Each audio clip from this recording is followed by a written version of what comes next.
con este segundo bloque de MBD Noticias, sobre todo para conocer que en las últimas horas se supo que el Comité para la Eliminación de la Discriminación hacia las Mujeres, el CEDAW de Naciones Unidas, hizo una serie de observaciones y recomendaciones a nuestro país sobre qué aspectos no se está avanzando de la manera que se debería en este tema. Esto fue en respuesta a una presentación que hizo nuestro país en el mes de octubre, donde concurrió la delegación oficial integrada por el gobierno, pero también hubo un informe de la sociedad civil. Y ahora estamos recibiendo con muchísimo gusto a dos integrantes de la sociedad civil, concretamente de una de las organizaciones que participó en este informe alternativo. Estamos hablando de Cotidiano Mujer y recibimos con mucho gusto a Lilian Celiberti y Flor de María Mesa.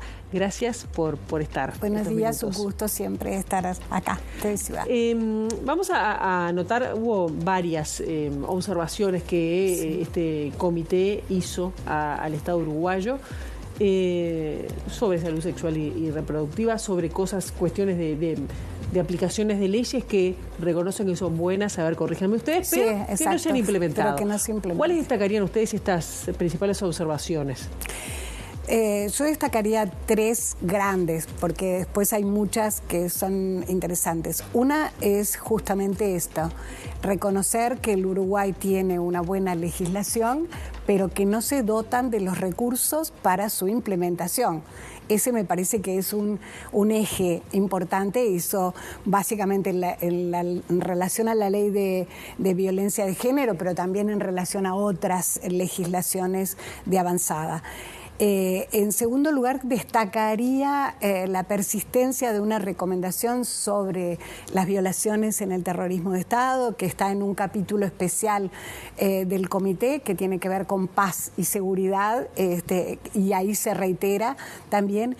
Y el tercero es el eje de participación política, que creo que la delegación del gobierno tuvo dificultades para hacer entender al comité cómo es que Uruguay sigue manteniendo estos niveles de participación tan escasos de las mujeres. Digo, tuvo dificultades porque intentaron fundamentar cuestiones culturales, pero el comité no entendía por qué. Creo que Uruguay tiene un prestigio en términos de legislaciones avanzadas, entonces no se entendía cómo es que se mantiene esa persistencia. Después hay otras observaciones y recomendaciones que creo que son muy significativas. ¿Hubo mucha diferencia entre lo que planteó el gobierno y lo que llevó la delegación de la sociedad civil, que está integrada por 8 organizaciones que trabajan y que estudiaron el tema? ¿Y cuáles de esas recomendaciones tienen que ver más con haber escuchado a la sociedad civil? Sí, mira, voy a empezar por el principio, capaz de explicar lo de la convención que tú dijiste, la sigla que es la CEDAW. Esa convención fue ratificada por Uruguay en plena dictadura el año 81. Por lo tanto, al ser ratificada por Uruguay, se incorpora al ordenamiento jurídico interno y mínimamente tiene rango constitucional. Lo digo esto porque para entender qué obligaciones genera la convención, tenemos que tener en cuenta que tiene 3 principios fundamentales: el de la igualdad, la no discriminación y las obligaciones del Estado. Cuando un Estado como el nuestro ratifica una convención de derechos humanos, se obliga a su cumplimiento. Entonces, el examen que se realizó en octubre pasado al Estado es sobre todo el articulado de la convención. Diferentes derechos que dicen desde el año 79 que las mujeres tenemos y que tienen que ser respetados, protegidos y garantizados para que no sean vulnerados y se garantice fundamentalmente la igualdad de género. Entonces, en ese sentido, a lo que añadía Lilian, nosotras integramos una coalición de 7 organizaciones, pero hubo también otra coalición que llevó otros puntos de vista que se complementaron con los nuestros. Tomaron muchos temas de los nuestros. El informe alternativo que llevamos incorpora otros puntos fundamentales, como la situación de mujeres en situaciones más desfavorecidas, como son las privadas de libertad, mujeres en situación de discapacidad. También está el tema de las mujeres migrantes y, por supuesto, mujeres afrodescendientes, que es un punto fuerte en el informe, en las recomendaciones que emite el comité, cuando dice al Estado uruguayo que el Estado uruguayo tiene dificultades para poder tener una mirada interseccional, ¿no? Es eso decir, que cruza, digamos, claro, vulneraciones o identidades también, ¿no? Sí, o sea, que hace a la persona ponerse en situación de mayor vulnerabilidad, no solamente por ser mujer, sino por ser afrodescendiente, ser pobre, es decir, migrante, una serie de capas de discriminaciones, que es lo que trata el artículo 9 de la Belén do Pará. Claro, y que en concreto, por ejemplo, en relación al Ministerio de Desarrollo Social, le recomienda volver a instaurar la dirección específica de mujeres afrodescendientes que fue desmantelada, digamos, ¿no? Entonces hay como específicamente algunas recomendaciones también en relación a las medidas para mujeres privadas de libertad, de medidas alternativas, como una alarma en relación a la situación de las mujeres en situación de cárcel, porque, bueno, y con hijos en particular. Entonces hay recomendaciones específicas y yo rescato también lo de la educación sexual integral, que es uno de los elementos que se mantiene porque a través de toda nuestra... Que se mantiene como observación. Como se mantiene como observación y que se agudiza en este periodo porque se ha eliminado absolutamente la consideración, ¿no? Claro, porque justamente les iba a preguntar, ¿no? En el 2016 hubo una devolución al gobierno de ese momento, el gobierno de turno. ¿Qué se mantiene de eso o qué ha cambiado, ¿no? Porque algunos temas como este que tú estabas diciendo que no se ha implementado de forma permanente, amplia, la educación sexual a nivel educativo, pero ¿qué otras recomendaciones estuvieron presentes que se repiten o que ha habido un retroceso? Bueno, allí tenemos todo el tema del capítulo de violencia contra las mujeres, que también tiene varias subdivisiones donde podemos encontrar la dificultad para el acceso a la justicia, la ausencia de juzgados especializados en todo el país, no solamente en la capital y en 2 departamentos más con alguna oficina, el tema de la capacitación para magistrados y todos quienes intervienen en el aparato judicial, después se reitera el tema de la paridad en la participación política y pública, se reitera el tema de la impunidad estatal, no solamente judicial, respecto de la violencia contra las mujeres durante el terrorismo de Estado, tema muy sensible y que lo toca el comité en este capítulo de Mujeres, Paz y Seguridad, que tiene normativa específica al respecto, porque ya en el 2016 había recomendado al comité, ¿no?, que el Estado uruguayo agilizara el proceso penal, también reparara, ¿no?, mediante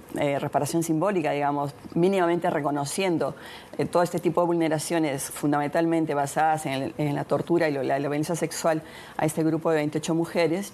Que esta es una denuncia que todavía no ha tenido, digamos, una culminación en su proceso, ¿no? No, tenemos solamente 2 sentenciados de los más de 100 denunciados, a 12 años inició el proceso, y que ha recibido, como decía, ya estas son las segundas recomendaciones de este comité, pero además tiene 2 audiencias ante la Comisión Interamericana de Derechos Humanos. Claro, yo les quería preguntar, ¿cuáles son las mayores resistencias para la gente que nos está escuchando en avanzar a estas normas de no discriminación hacia la mujer?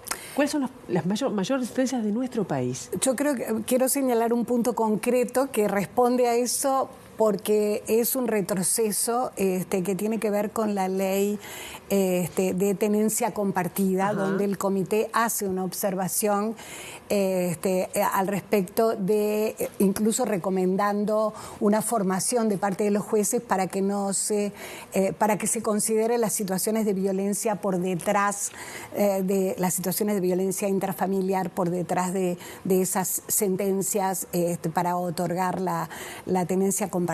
Y creo que eso se enmarca en este punto que decía la dificultad en términos de una ley de no discriminación, que es una recomendación que ya viene del 2016, promoviendo esa ley, y también en cuanto a aspectos concretos que hacen a diferencias jurídicas o, por ejemplo, los recursos para el acceso a la justicia, porque el acceso a la justicia está limitado a tus posibilidades de contratar un servicio jurídico, porque incluso parte de algunas causas que hoy están pendientes es porque que hoy están en el tapete y de protección de las víctimas se dan porque el servicio de la universidad puede asumir, pero eso tiene un límite también. Entonces las defensorías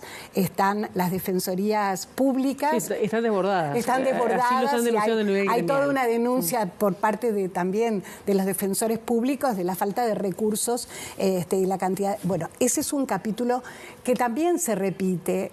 Tiene que ver con un capítulo grande de recursos, pero también un obstáculo en comprender más de fondo los aspectos de discriminación, ¿no? Porque, bueno... A mí, te lo pregunto también porque estamos iniciando una campaña electoral, creo que en las últimas horas hay, no sé si fue el líder de Cabildo Abierto, que habla de ideología de género, es decir, resistencias también que son de recursos, ni que hablar, pero también son de concepción. También son de concepción y creo que de alguna forma se han expresado en relación a algunos debates, y creo que ahora hubo un debate sobre la edad para contraer matrimonio. Esa es otra recomendación que se reitera desde el 2008. Sí, o sea, Uruguay tenía los márgenes más escandalosos a nivel mundial que permitían que nuestros niños y nuestras niñas se casaran. Las niñas a los 12 años, los niños a los 14. Luego, durante el gobierno del Frente, eso se modifica y se eleva ese estándar a los 16 años, que es todavía un estándar para ambos. Para ambos, con permisos de los padres. Pero el estándar universal es de los 18 años, porque una persona a los 18 años todavía está en crecimiento, está en maduración, está formando su personalidad. Entonces, permitir ese tipo de unión, digamos, casi en plena adolescencia, en pleno desarrollo de un niño y de una niña, porque para la Convención de Derechos del Niño y de la Niña, de 0 a 18 años se entiende que son niños y niñas, ¿no? Con el margen de la adolescencia. Entonces, es absolutamente vulneratorio de todos los derechos. Esta es otra recomendación que Uruguay viene recibiendo, no solo de este comité, de Comité de Derechos del Niño, de Derechos Humanos, ¿Y qué pasa si el Estado no responde? Porque en algunas cuestiones el Estado no está respondiendo. Y no hablo de signo político, porque hay respuestas que no están desde hace años. ¿No? ¿Qué pasa? No hay sanción para esto. No hay sanción. Se supone que cuando un Estado ratifica una convención lo va a cumplir basado en principios de la Convención de Viena, que son principios de buena fe y cumplimiento de estas obligaciones que se autoobliga porque en esa está, en esa buena fe que ponen los Estados unos en otros, en esa comunidad internacional, es donde radica, digamos, esa fuerza que se supone la comunidad internacional tiene para que los estados que ingresan a este club, digo siempre VIP, ¿no?, de los que respetan los derechos humanos, porque son los que tienen mejor imagen para invertir, para generar el proyecto de desarrollo, que reciban apoyo también de la comunidad internacional, ¿no? Es decir, tienen una imagen que, si no se sostiene, también afecta definitivamente al país. Yo creo que los estados tratan, en general, de dar una buena imagen de sus cumplimientos de derechos. Efectivamente estamos en un momento de disputa a nivel global sobre la concepción de derechos, y me parece que eso está en el debate cotidiano, tanto pasó acá con la ley de tenencia compartida u otras iniciativas que se plantean o que se anuncian, y tiene que ver y también ni más ni menos que con la educación sexual integral, que creo que tiene repercusiones muy grandes cuando hablamos en relación a la violencia, ¿no? Porque justamente la falta de integralidad en la visión tratamos los temas como si fueran separados. ¿Tiene algo que ver la educación sexual de niñas y niños en las escuelas, en el sistema público de enseñanza, con la violencia después en las relaciones? en la apropiación del cuerpo de las mujeres, en cómo la cultura reproduce una visión patriarcal de la vida y de las relaciones humanas que tiene consecuencias concretas en la estimulación de esa violencia. Entonces, creo que en esas cosas está la disputa global sobre los derechos humanos y sobre las organizaciones de derechos humanos cae la responsabilidad de hacer prédica sobre la integralidad de los derechos y estar siempre luchando para avanzar en ellos. Pero esa disputa está. Se nos terminó el tiempo, quedan muchos temas pendientes y seguiremos hablando hasta conocer efectivamente todo el texto de estas recomendaciones y observaciones que recibe nuestro país. Lilian Celiberti, Flor de María Mesa, muchísimas gracias por estar acá. Gracias a ustedes por el espacio y para difundir también estas recomendaciones. Cómo no.